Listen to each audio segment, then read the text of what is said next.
So maybe you're new to SCUM, the survival game made by Gamepires, a Croatian game developer, and it stands as an alternative to DayZ, uh, created by, well, first I guess it was a mod for the Arma series, which was created by Bohemia Interactive. And now I think DayZ Standalone is published by Bohemia Interactive, um, which I've long been a fan of the Arma series, but I want to tell you why you may enjoy SCUM more, and especially on this server, which if you're in the US, this server is called Learn the Game, and it is balanced between challenge and being noob friendly, or friendly to beginners, novices, rookies, noobs, whatever you want to call yourself. So first, one thing this server has is that it has a human run trading post, and there's, if you're just starting out and you're in the area of the big city, it's got all kinds of freebies outside that you can have, mostly stuff that no one ever asked for, and that, you know, a starting player may want to make use of, especially since the price is right. But we've also got some vehicles for sale, like this police SUV. We just need to repair the tire before you drive off with it. And there are a couple other hunting stores nearby. There's this one over here, and then there's one off in this direction, deeper into the big city. And the big city is located in this PvE safe zone in the D4, D3 area. But the reason I chose this site is because the interior is really nice, and if you want to stop for some fast food, some cooked meat, got a little place to sit down, a couple of you, and to get some real substance. But so here's the interior of the shop, and here you can get almost anything you might want. For example, the admin cannot spawn, the last I checked, the gold Desert Eagle in 50 AE. So if you ask for one of those, I'll have to check to see whether I have it in stock. And if I don't, well, then you're just out of luck. Sorry. But just about anything else I can spawn, but you'll have to trade me something of equal value for it.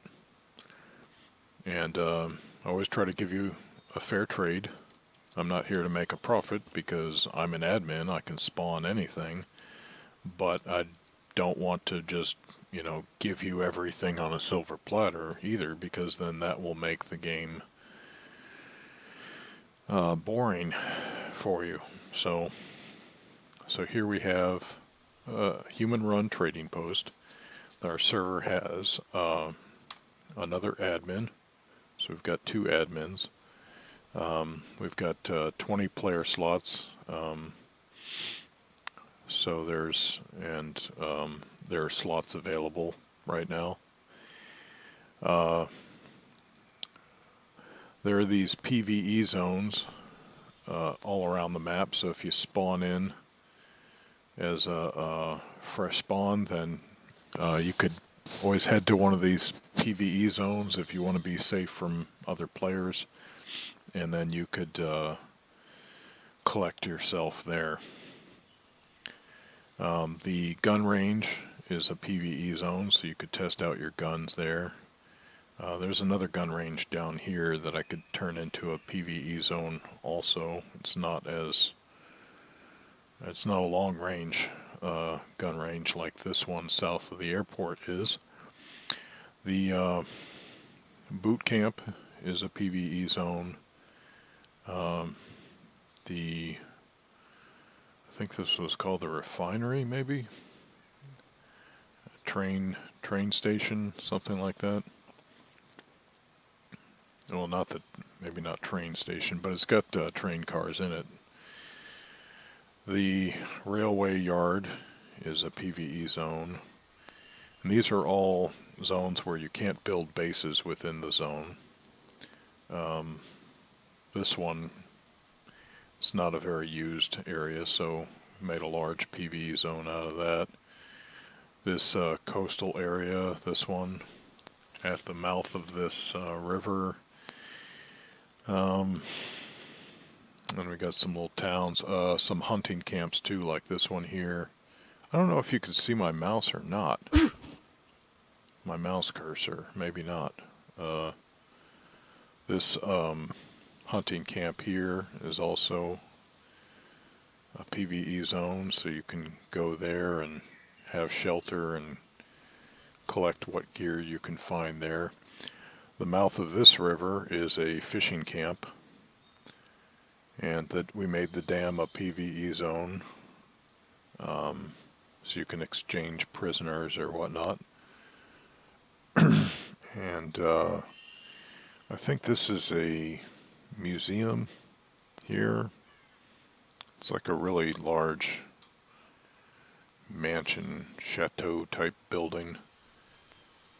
So I made that a PvE zone because people don't use it very much. And I made this little pond with a little town next to it a PvE zone. So so most of the map is PvP, so if you venture out these zones, then you're at risk of being killed by a player.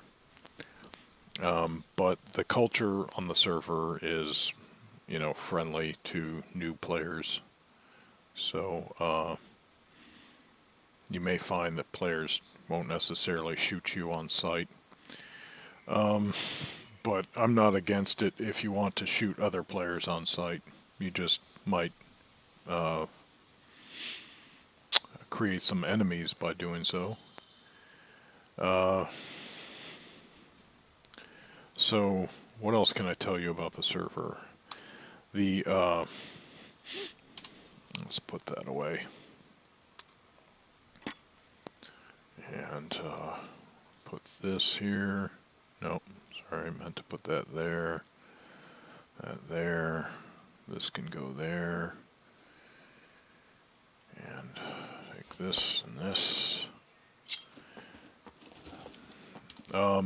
So the server is set so that it has realistic metabolism and decay rates. However, the metabolism server setting does not change the amount of time it takes to heal. So I can't do anything about that. Blue will go in the freebie box, and this can go in here. And the red raincoat will go in the freebie box. So these realistic decay rates are pretty important because your meat is going to decay at a realistic rate or go bad. And on this server there's a real-time 24-hour day-night cycle, but if players ask for it, we can always change the nighttime to daytime. Otherwise, we normally sync it to the Eastern time zone. So what that means is that a steak might take 12 minutes to cook. So really, this server is kind of for players that are going to, or are in the habit or will be in the habit of putting a lot of time into this game. It's not for quick fixes of PvP. It's for players that want to take the time and get immersed in the game. So realistic metabolism, realistic decay rates, so your items aren't going to decay at a super speed, which can be quite annoying. What else? Loot levels are typically set at ×2, which keeps it challenging, but also gives a slight boost over vanilla settings. So if you played the game in single player, it's going to be ×2 that amount of loot. And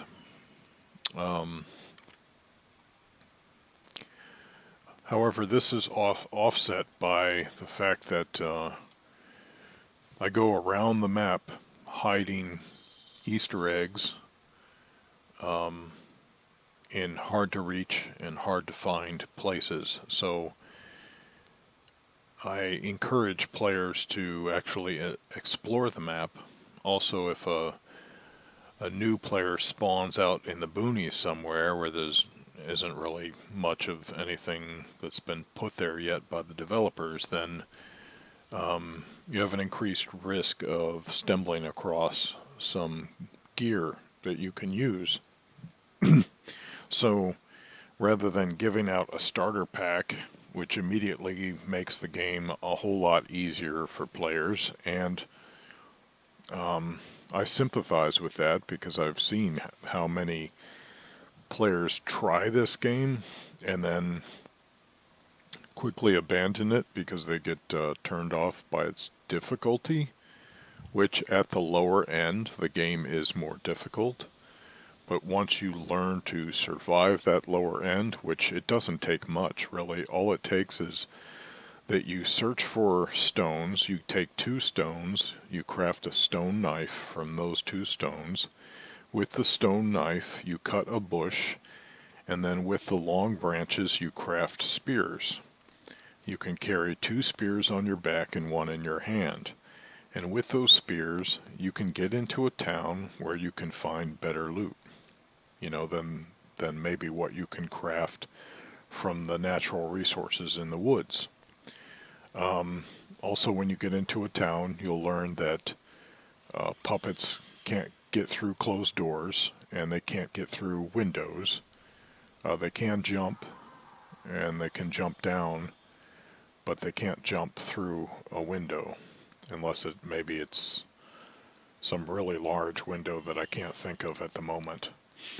So what that means is if you can get into a tiny house with that doesn't have any puppets in it, they call them puppets in this game because they're basically remote controlled carcasses.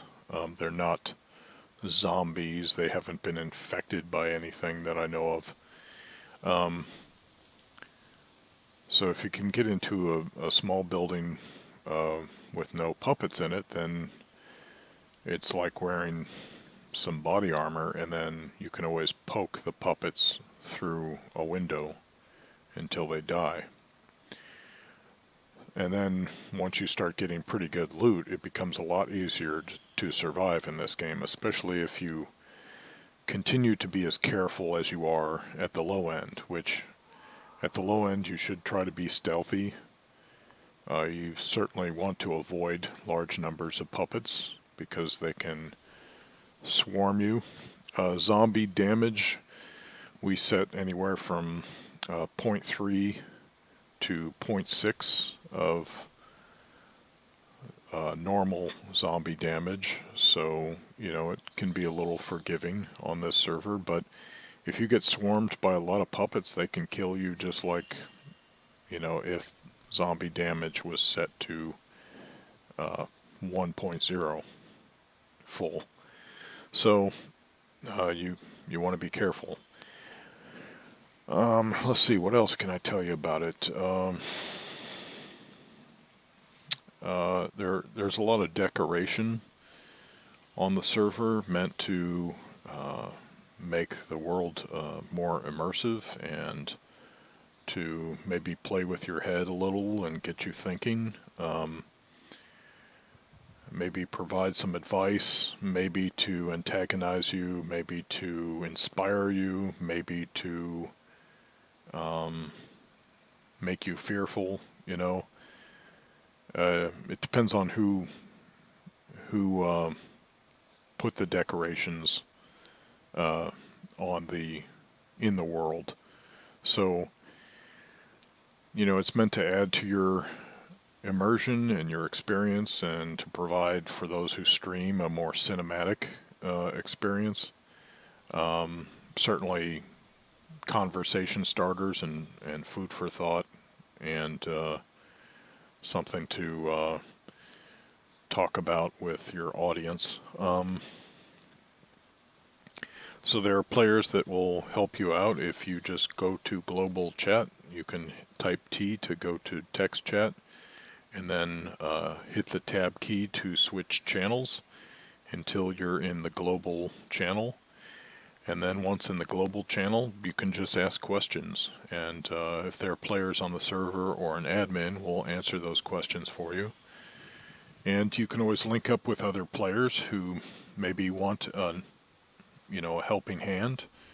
And a lot of times they have surplus gear, and they'll be willing to part with some of that in exchange for your assistance. Or maybe they'll just be altruistic and just give it to you because they're not using it, and they know how hard it can be to survive when you're just starting out.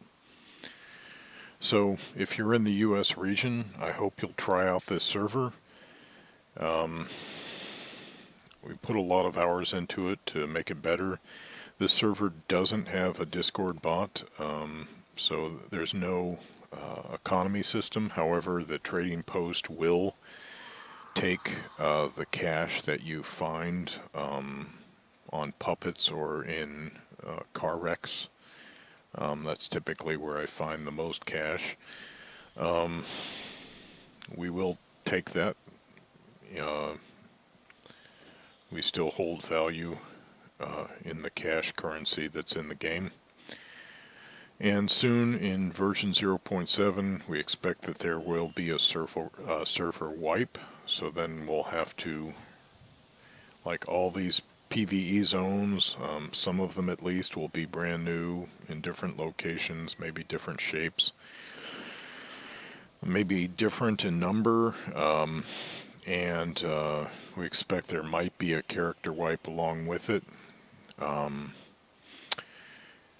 But the biggest thing we're expecting from version 0.7 is that there should be outposts, and that the outposts there will be like a trading post or places to wheel and deal and purchase different services, or to sell items in exchange for other things. I'm not sure how that's going to work exactly, but there will be, I think, like a spreadsheet or a database file or something where the values of different items will be set.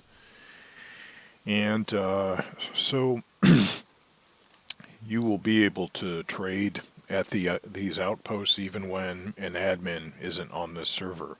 For those who still want a trading experience with a human, we'll probably still have that on the server, but that will alleviate some of the load that we experience, some of the demand from players.